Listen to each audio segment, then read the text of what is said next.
All right, welcome to the Romans Education Part 2, and this is Session 7. We are in the godly labor section of the doctrine. Just to make sure, I hear things, or sometimes somebody sends me an email or something, I'm having a conversation with somebody, and so there's some things sometimes that I think that people are not clear about. And I say to myself, the next time that I'm up there, let me take a minute and talk about that. So let me take just a moment. And if you're already clear on this, we're just going to take a minute to talk about it. But when we're talking about the doctrine, I want you to understand what it is that we're actually talking about.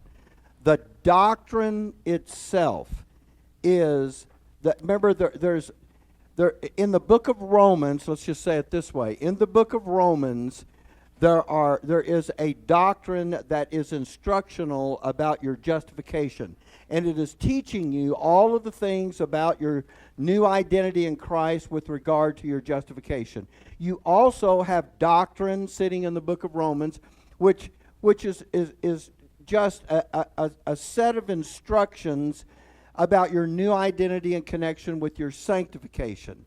Then you have doctrine, which is a set of instructions, so to speak, about the dispensational change. And so all of those things that we've studied in the book of Romans. But when you get into Romans 12, now we're talking about every form of doctrine. And what that means is there's a pattern to it. If you recall, and that pattern is that you're first of all taught to think about this thing the way your Heavenly Father thinks, and then you're told that you can live the way, do things His way, and then you're told you can labor with Him in what He's doing, and those three things together constitute a form of doctrine, and that means that particular doctrine then is supposed to be working in you, and so I just wanted to. So doctrine kind of comes in different forms, and sometimes because I just used the same word to describe different things, it may have been a little bit confusing for some or maybe to everybody to think about what am I talking about when I talk about the doctrine. So what you're usually talking about when you're talking about doctrine is a set of instructions that's informing you about something. But when you get into the education in the book of Romans, now what you're talking about is individual forms of doctrine that are meant now to go to work in your inner man to conform you to the image of God's Son, so that Christ is formed in you, so He can actually live His life in and through you. So I just wanted to take a minute and talk about that, just so, and hopefully that's clarification. If you still have a question about that, or you feel like you don't understand that, hey, shoot me an email or something, and let me get in touch with you, and I'll be glad to answer any questions that maybe didn't get addressed by that little explanation right there. So here in Session 7, we're talking about one of the practical offices. Now we have those offices that are listed in Romans 12 have come in two different forms.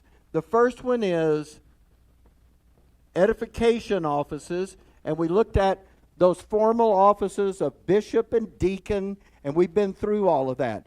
Now what we're looking at, and by the way, we didn't just see that, but we also saw that in that advanced education program, those are folks that are going to be instrumental in assisting the edification of folks who need to catch up with the rest of the assembly. But now we're going to move into the practical offices and take a look at them. And so there's a lot to see here. And so this first practical office, if you're looking at your note takers, we're going to start filling these in right off the bat. And so the first category of offices that are listed in Romans 12 here with regard to the practical needs of the assembly is, and there it is the office of giving And that is found in Romans chapter 12 and verse 8. And so you understand that when we're over here, in fact, let me just go ahead and read the verse for you. This is session 7. And I don't know what page your books are on because mine is a little different. So I'll give everybody a second here to kind of catch up with that. 39. Okay? 39.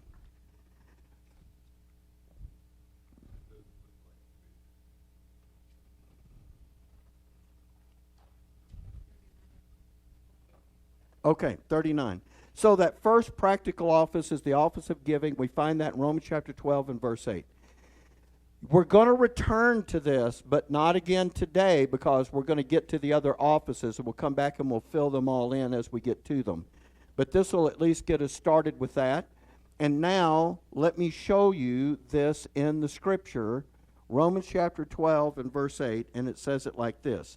Or he that exhorteth on exhortation, then he that giveth, let him do it with simplicity.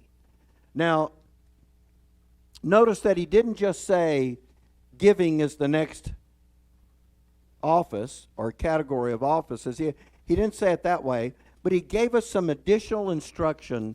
He said, he that giveth, let him do it with simplicity. And so I wanted to talk about what does it mean to give with simplicity. Now, in our past journeys through the book of Romans, I've talked about this, haven't changed my mind about what that is, but I wanted to take a moment and make sure that you understand why I think it is what I'm saying that it is. So, so giving with simplicity, let me just kind of give you a nutshell right here in the beginning, is the mental attitude that we're supposed to have as we discharge the office of giving. And so to do it with simplicity is the instruction. So what does it mean to give with simplicity? So I looked this word up in the Oxford English Dictionary, and here's what the first definition. It says, the state or quality of being simple in form, structure, etc. And then notice what it says. This is going to crop up over and over here. Absence of compositeness, complexity, or intricacy. And so what he's saying is that simplicity, that root word of simple, is something that doesn't have things added on to it. That's why he says the absence of compositeness, in other words, parts to it, or complexity, or intricacy. And so what is he saying with regard to that? Because he's talking about what it is and what it isn't here, I tried to boil that down into a single word. So back to your note taker on figure 2, defining simplicity. The first thing about simplicity is there are no restrictions, because those would be complications. Those would be the things that are supposed to be absent. So no restrictions. But there's more definition of the word that I want us to look at. And so take a look with me back at the Oxford English Dictionary. Definition number 2, straightforwardness. Also, absence of affectation or artificiality, plainness, naturalness. Again, just talking about something being plain on its face and not having all these extra things added to it. Take a look at definition 5. Absence of ornament or decoration, freedom from useless accessories. You know what? When something is simple, it's just the plain thing, all of itself. It doesn't have a bunch of stuff added to it. Actually, it doesn't have anything added to it. And so, if you were eating ice cream, this would be vanilla. Not vanilla with sprinkles, which would be a complexity. Not vanilla with caramel, which is the way Billy likes it. It would just be plain vanilla, and that's all it would be. And that is what simplicity is about. So what I'm boiling that down to one more, and that is no conditions. So when you're giving with simplicity, what you have is a giving that is without restrictions. Well, I'll give you examples of these in just a moment. A giving that has no restrictions, and a giving that has no conditions. And so, and so the idea here is when he says, without complexity or without accessory, I said it to you this way in the past. It is giving without any strings attached. And so when someone says, you know what, I'm going to give, but now you know what they're doing? They're adding a complexity. Now they're adding something to that. And so they have a reservation there. So here's my last word to give you on that: unreservedly. And I'm just trying to sum up all of the ideas that are in godly giving. That is the way that it's meant to be. That means our giving is not based on anything other than the simple desire to give, and not based on a set of instructions or conditions. Now that is, if you think about how that is, that really changes the way we give. I mean, in some instances.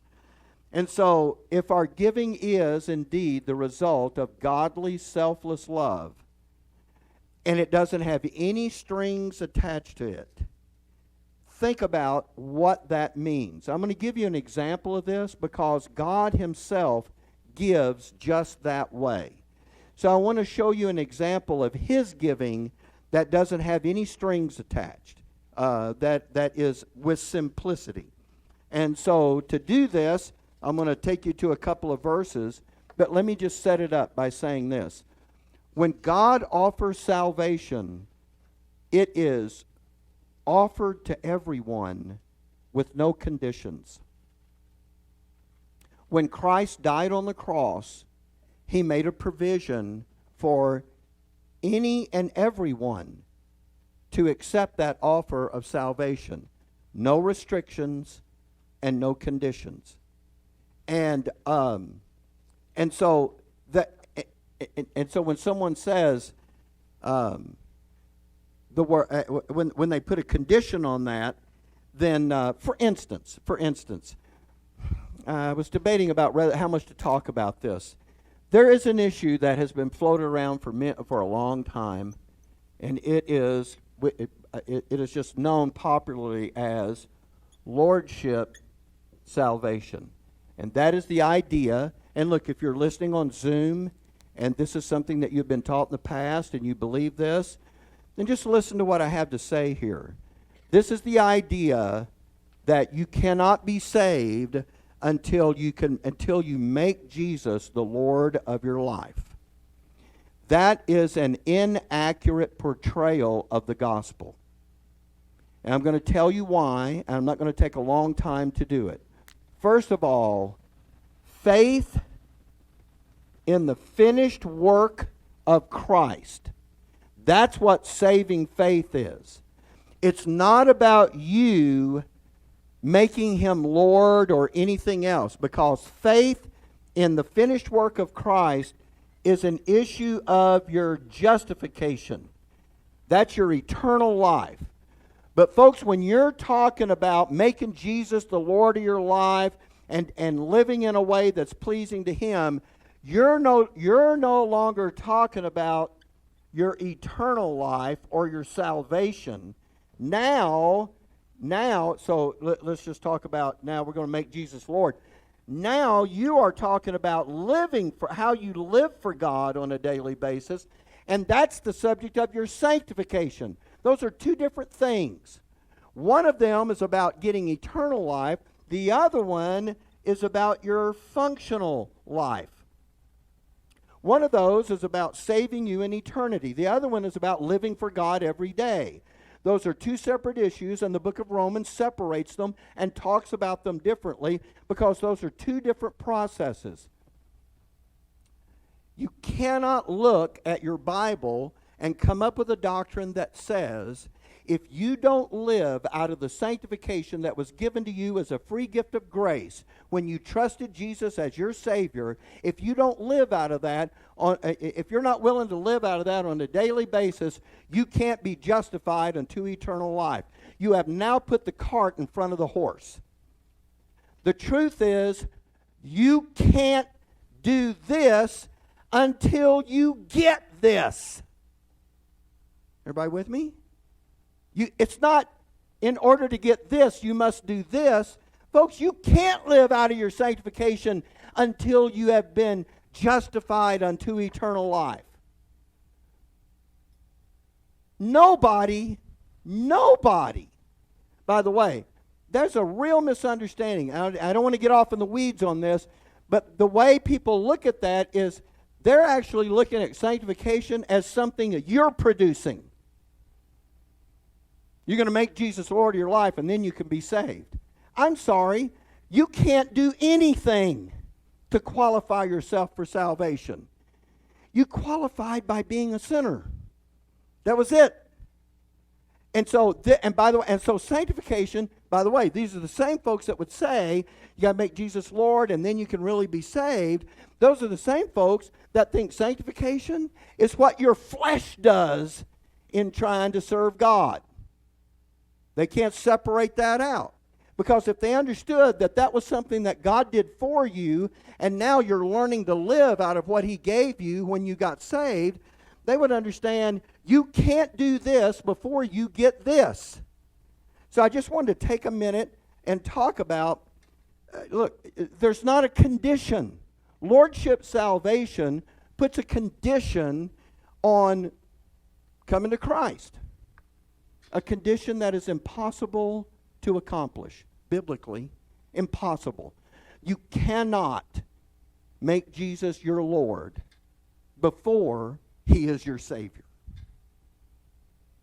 Cannot. And the Bible, that's why when you get to the first 5 chapters of the book of Romans, chapters 1 through 5, it's all about this. And it's not until after you get that nailed down that now 6 through 8 starts to talk to you about that. What you would want to do when you put the book of Romans together, if you believe this, is you would want to make chapter 6 the start of your book of Romans and do 6, 7, and 8 and then jump back to 1 through 5. Okay, I'm being a little ridiculous, but anyway. Because that sanctification, folks, is part of your new identity in Christ, and you can't live out of something that you don't have yet. There was something else I wanted to tell you about this, and I made a very small note in the margin of my notes. Oh, that's another thing, too. Yes, that was it. You know what? When you make Jesus the Lord of your life, may I say, and here's the verse that they use, for whosoever shall call upon the name of the Lord shall be saved. So He's got to be Lord in order for you to be saved. Can I just tell you something? He's Lord whether you make Him so or not. That's a title that you don't get to decide if He has or not. Do you know who made Him Lord? I didn't look up the verse, but I remember it's over in the book of Acts when Peter is talking to them there on the day of Pentecost, and he said, this same Jesus whom ye crucified, God hath made both Lord and Christ. He is the Lord. So when he says, calling on the name of the Lord or believing on the Lord, He's not talking about you have to make Him Lord. He's telling you who He is. That's what that is. Now, He's not giving you a condition to being saved. It's a little bit ridiculous. So, it's a lot ridiculous. And so, by the way, and here's the other condition. Because the Calvinists now, let's do this one. So Lordship Salvation, and now let's do this one. Calvinism.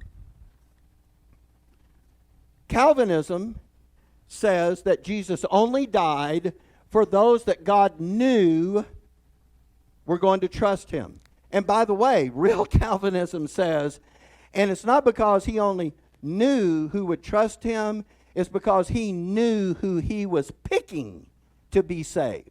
That wasn't in their ability to choose on their own apart from Him. The only reason they would choose is because God chose them first. And so they're saying that Jesus, and they think somehow the sovereignty of God is negatively impacted if Jesus died for a sinner that did not come to him in faith. You misunderstand what sovereignty is about. So get that notion out of your head. The next, but the Calvinist says, okay, but he's only died. You know what that is? That's another condition. That's another complication. He only died for the, by the way, that really charges God with a lot of things that are contrary to the Scripture. So let's take a look at what the Bible does say. So let me take you over to the book of Mark, chapter 10. There's an interesting statement here about the Lord being a ransom. And so here it is, Mark chapter 10, verse 45. For even the Son of Man came not to be ministered unto, but to minister and to give his life a ransom for many. You notice that word many? The Calvinist loves to fasten onto that term, and they say, see, he didn't die for all, he died for many. Not denying the word. The word is many. So what is he talking about here? Where are you in your Bible? Look, if you don't rightly divide this book, you have no clue of how to get it right. So if you rightly divide this work, you're sitting in the book of Mark. What program are you in? You're in the program with Israel. And so it may seem on its face to say, it seems a little odd that he died for many, but this is not a proof text that Christ did not die for all, because here in the Gospels, the whole context is God's dealing with Israel as opposed to the Gentiles. God was not dealing with Gentiles back then the way he's dealing with us today. Today, he deals with us apart from the agency of Israel. But back then, he was dealing with Gentiles through the agency of Israel. And so when Christ is talked about in the Old Testament Scriptures, he's talked about in connection with his redemption of Israel, and Israel would carry that gospel to the nations of the world. There's a progression to that. Let me show you a couple of verses here to show you this. Matthew 1:20. But while he thought on these things, behold, the angel of the Lord appeared unto him in a dream, saying, Joseph, thou son of David, fear not to take unto thee Mary thy wife, for that which is conceived in her is of the Holy Ghost. And she shall bring forth a son, and shall call his name Jesus, and he shall save his people from their sins. Now all this was done that it might be fulfilled, which was spoken by the Lord of the Lord by the prophet, saying, behold, a virgin shall be with child, and shall bring forth a son, and they shall call his name Emmanuel, which is being interpreted, is God with us. So this is the fulfillment of an Old Testament prophecy that was made to who? To the world? No, it was made to Israel. And so now here he is, and he shows up. And so what's he going to do? He's going to save his people. At the Tower of Babel, what did God do with the Gentiles? He gave them up and he gave them over to follow the adversary and to reject him and to eliminate God from their thinking. And he called out, instead of turning his back on the whole world, he calls out Abraham. He makes a covenant with him unconditionally that he is going to be the father of a great nation, and that nation is going to be the source through which the rest of the world will be able to enjoy the blessing of God. So God didn't turn his back on the world. He made another way to be able to have inroads into the rest of the world. But in order to do that, the Lord has to come and redeem that nation, and that is the many. The many is Israel, as opposed to God now just dealing with Gentiles apart from them. No, there's a place, but there's process. And so now let me take you back to, and you say, and by the way, which one's in Israel? If you're the Calvinist, who in Israel did Christ die for? You would say only the little flock, right? Only the elect. Or you would be frustrating the grace of God again. Again, not understanding grace. But God makes a provision so the whole nation could be saved. Look with Romans chapter 3, verse 1, where Paul talks about, oh, by the way, I'm sorry, I skipped this one. When we talked about his own, remember, he shall save his people from his sins. And John 1:11 says, he came unto his own, and his own did what? Oh, wait a minute. Who did he come unto? The whole nation or just the remnant? It can't be just the remnant, because some of these that he came to received him not. Has to be the whole nation. He came to the whole nation. Well, if it doesn't work with Israel, it can't work with the rest of the world that way either. You understand? So you can't limit the cross work to just those who are going to receive him, because he came to his own. And that's his people. The promise was he would save his people from their sins. And so now let me get you back over to Romans 3:1. What advantage then hath the Jew, or what profit is there of circumcision? Much every way, chiefly because that unto them were committed the oracles of God. In other words, the Word of God, all those scriptures, those things were written to the Jews. So they got that firsthand. So that's an advantage over the Gentiles. And then he says this, for what if some did not believe? What if some did not believe? And then he asks this question, shall their unbelief make the faith of God without effect? What is the faith of God? That's not God believing in something. That's the faithful performance of God to send his Son and provide the redemption and the ransom for the nation. His faithful performance. So here's the question Paul is asking. Shall some people in Israel, is their unbelief going to now nullify what God faithfully did? Doesn't nullify it at all. He did what he did. And whether they accept it or reject it, doesn't matter. He still faithfully performed that for the nation. And so, who in the nation could have turned to the Messiah? All of them could have. Okay. So, that faith of God thing, remember, we covered that before, and I'm hoping you understand the way in which that's being used here in the Scripture.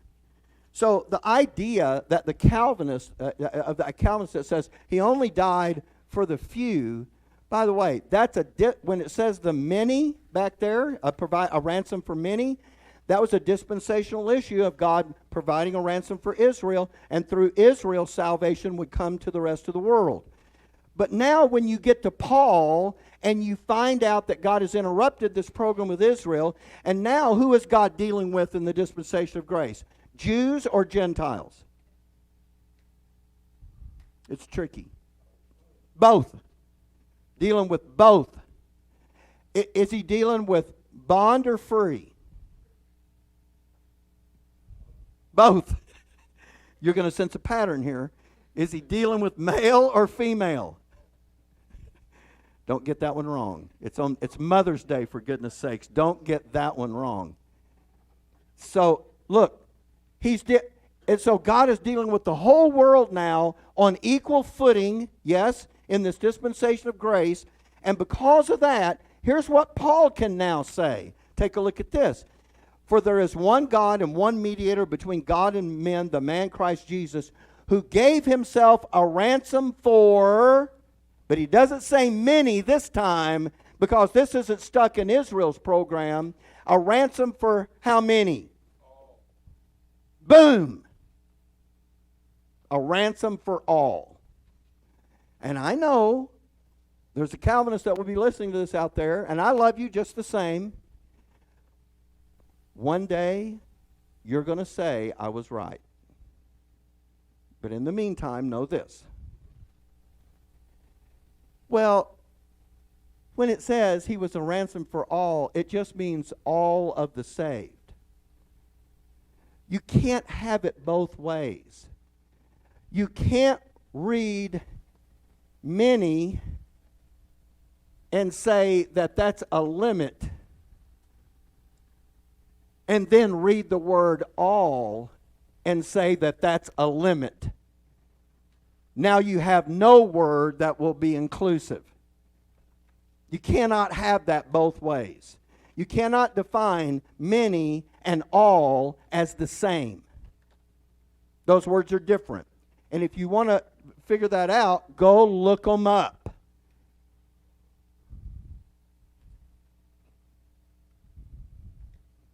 Got a deal of fries? You ever handed them over to somebody that spilled out of your hand? Half the fries go down between the seat and the console. And you look in there, and you know what? Half the fries are in there. Do you say, I spilled all of my fries? No, you say, I spilled half my fries. I spilled some of my fries. Those words are not meant to be the same. So you can't promote an erroneous doctrine by redefining words that everybody with good sense knows what they mean. I'm trying to say that as kindly as possible. But okay, no but. I am trying to say that kindly as possible. And in saying that, the ransom is for, by the way, how do you know, Mike? How do you know the all is not all the saved? Because that verse makes no sense the other way. He gave himself a ransom for all.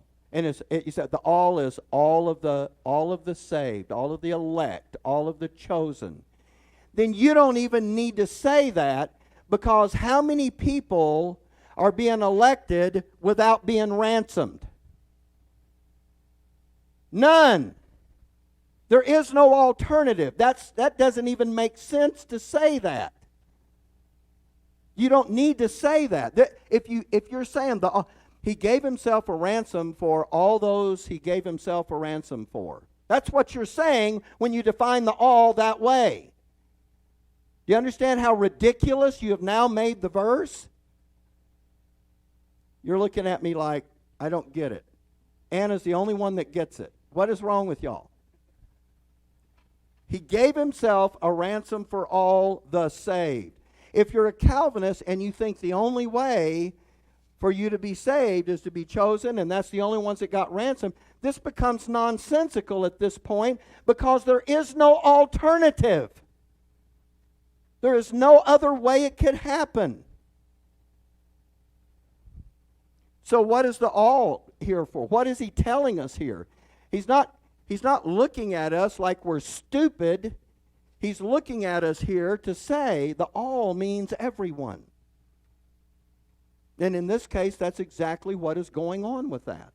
Okay, I know we kind of got off on that. And so what Paul is doing here is he's talking about the fullness of what God... And can he do that now? Yeah, because the many was back there in Israel's program where there was a way that God was going to get the gospel through Israel to the rest of the world.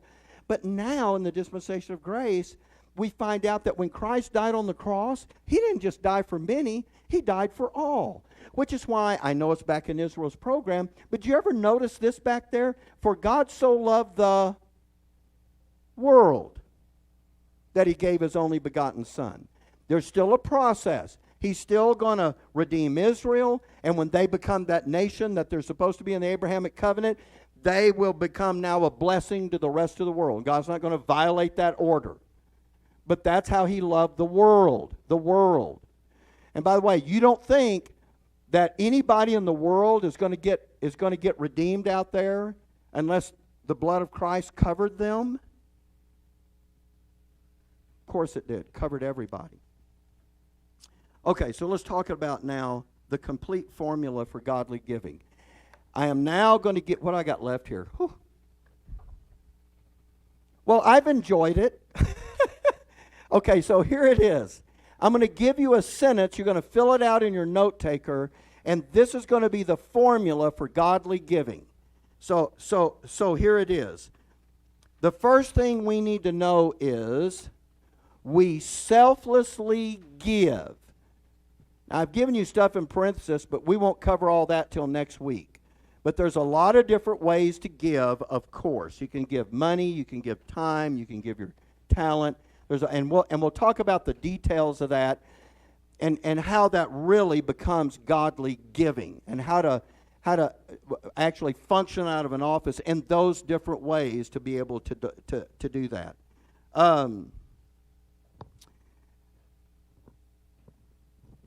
By the way, I know this is an office.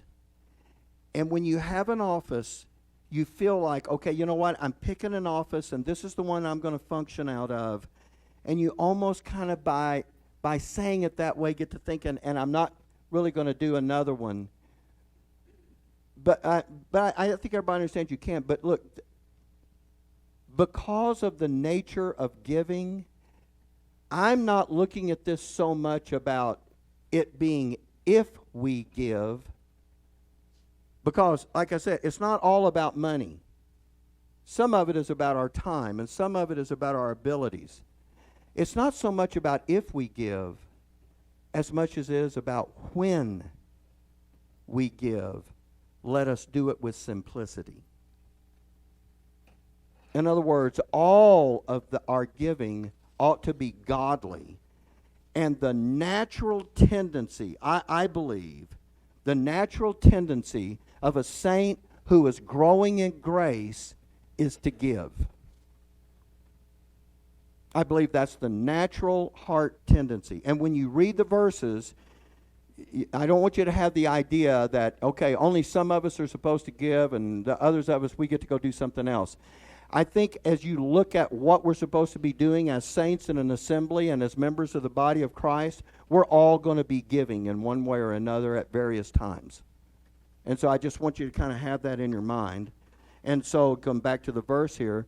He that exhorteth, he that giveth, let him do it with simplicity. And by the way, that simplicity, just to put all of those three concepts that we got earlier together, let him do it with no conditions, with no restrictions, without reservation, or with no strings attached. That's what I get out of that admonition to let him give with simplicity. And if you do that, if you give without a condition, you know what your giving is now like? It's selfless. That is at the heart of selfless giving. And but there's more to it than that, but that's certainly there. And so just to get us back to the godly thinking of this, remember, this whole thing is about our selflessness, and that means that we're not giving for recognition, we don't give for acknowledgement, we don't give for promotion, we're not doing all of that.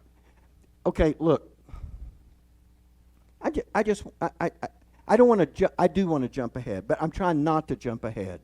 But I am going to jump ahead. But just in a moment, God has put together this marvelous system of how this body is supposed to function. And when we do it, we are supposed to do it for these godly, selfless reasons that do not seek for some kind of accolade or acknowledgement. When you get your next book and you get into the next form of doctrine in verses 9 and 10, the godly labor over there in verse 10 says, with this next core feature of godly love, in honor preferring one another. And can I just tell you what that is? I don't want to teach that lesson now, but what that is doing is no longer talking about your attitude as you do something, but it is now talking about the attitude of the rest of the assembly as they perceive the other saints doing something, and by seeing that, they are now supposed to respond in honor, preferring one another. And that means something very specific. So you know what you really have here is you have the person on this side of it saying, I'm not doing this for accolades or promotion. I'm doing this to accomplish my Father's operations because I love Him and I value and esteem the saints in this assembly. And then you have the saints in the assembly recognizing what is being done, and you know what they're doing? They're calling attention to the faithful performance of an office by a member of the body. Now, the world has its own version of this. You know, when someone, you know what? If you ever watch in basketball, there's a thing called an assist. It means someone was able to score, but they were able to do it because someone made a particular kind of pass with the ball that put them in a position to be able to do that. And that was an assist. Well, you know what? You're looking at both. So you know what we're doing today? We're looking at the shooter. In verses 9 and 10, we look at the assist, the person who enabled the shooter to make the shot. You're going to get both sides of the coin. Anyway, I just wanted to say that. That's in my head, and I'm very excited because God has put this whole thing together so that it really is able to, the body is able to strengthen itself in this process. Okay, so let me move along here. So there's a verse that I want us to look at here, and that is 2 Corinthians. By the way, you know what? I could run through this, but it's not going to do us any good if I just run through it. So let me say it this way. In the beginning, in your notes, I said it this way. When your flesh is bigger than your edification. Let me explain what I mean by that. In the look, there's a lot of people who are used to doing things, but they're doing it in order to be exalted in some way. The flesh loves that. But it wants to pretend to be humble while it's doing it. Have you ever noticed it? Let me just kind of, as an aside, mention what I did over here. Oh, it's nothing. Okay. You know, Jesus would go, verily you have your reward. You do that, but look, your flesh doesn't, you know what, it doesn't go away. So it's always striving for that. Can you, this is an important principle, can we continue to make godly decisions even when our flesh is tempting us to get outside of the godly part, which is not for praise and acknowledgement, but to simply do it because we love our Father and we love our fellow members enough to be able to do this? Is it possible to do that? The answer is yes. I don't want you to think that you have to get to the place where you never have a selfish thought before you can see that the doctrine is working. And here's why. Because the decisions that you're going to learn to make are the decisions that you will make on purpose because of the doctrine. So you say, so I'm just going to be sitting there going, I really want everybody to know what I did, but I don't guess I'm going to be able to do that. What is that? What's happening when that's going through your head? I said it this way in the note. Your flesh is still bigger than your edification. How do you grow your edification and diminish that flesh? How do you do that? How do you change that? By living out of this doctrine on purpose. And you know what happens? Look, I'm here to tell you, this is how this works. This is exactly how it works with me. And I'm not trying to set myself up as the example, but as your pastor, if I haven't gone through these verses, I can't help you go through them. So the only thing I can say is this. There comes a point in which those things change for you, and what you did because you knew it was the godly thing to do, and you did it on purpose, there will come a day when all of a sudden that other thing is not nearly as attractive to you. This getting the credit, this being acknowledged, this being appreciated. Now don't misinterpret that as, oh good, we just want everybody to just do whatever they can do and we don't even have to acknowledge their effort. No, because when you get to verses 9 and 10, now you're going to get that into the coin. And you know what? This is not meant to comfort the selfish guy. Verses 9 and 10 are not meant to take the selfish guy and go, okay, well, I'm not going to say anything now, but later someone else will. This doctrine is supposed to conform you to the image of God's Son and make you give for the right reasons.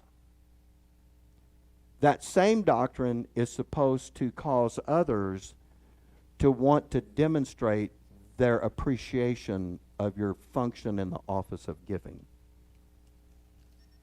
And those, okay, so look. So can we go just a little further? Just take a minute longer and go just a little further? So let me give you this verse in this, 2 Corinthians 4:11. For we which live are always delivered unto death for Jesus' sake, that the life also of Jesus might be made manifest in our mortal flesh.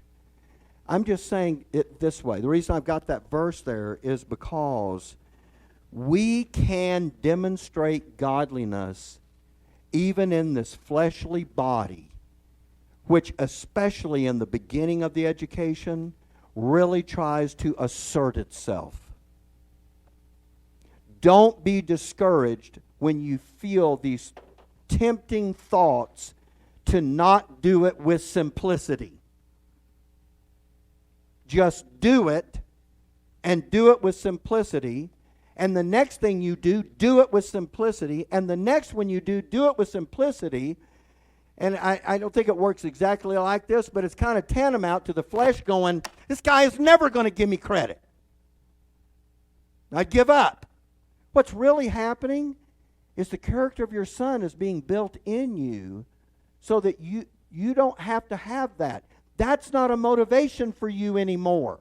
How many people quit doing it when they don't get credit?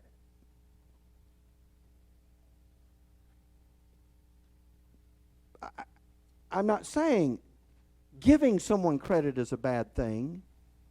I'm saying giving with the intention of getting credit is not godly giving. So,